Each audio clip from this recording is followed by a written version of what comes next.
Has India's move to revoke Indian-administered Kashmir's autonomy put Kashmiri women in danger?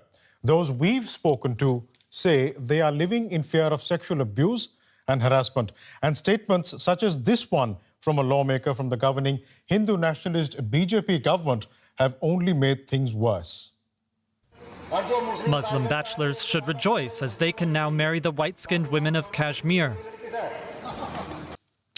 And that kicked off a flurry of social media posts from eager Indian men wanting to go marry Kashmiri women. DW reporter Anne-Sophie Brandlin from our social media team has been following that story. Anne-Sophie, welcome. What have you found out? So we dug really deep into a variety of social media platforms, and especially on TikTok. That's a really fast-growing video platform that as of June had roughly 120 million active users in India. A lot of videos popped up by Indian men who were declaring their intent to do two things. A, buy land in Kashmir, and B, marry Kashmiri women. Take a look, we have a few examples.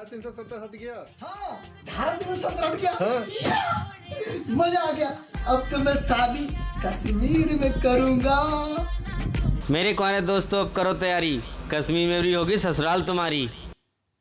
So Twitter was also flooded with tweets of Indian men declaring their intention to marry Kashmiri women. And on top of that, they have released certain music videos and songs which they call patriotic pop and which have been shared hundreds of thousands of times.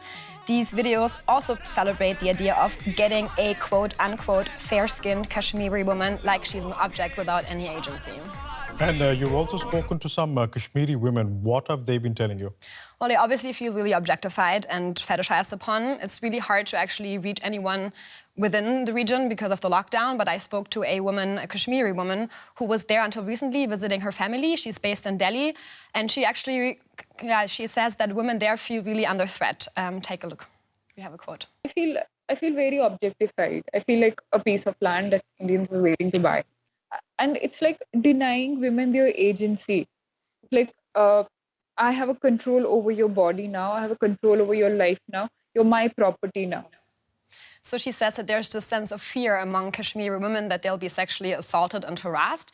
It's really hard to know what's going on within the region because of the lockdown, but there are independent journalists and reporters on the ground who actually have talked to women, and they also say, these women say that the Indian military forces have barged into houses and they've harassed girls and women. So these women are actually preparing for the worst, as Archie told me.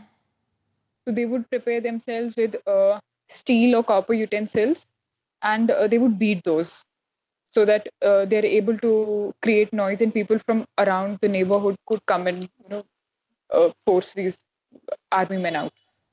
So the sense of fear of being harassed by the Indian forces, coupled with this reaction by the Indian men on mainland India, they really are leaving these women in fear and making them feel really anxious.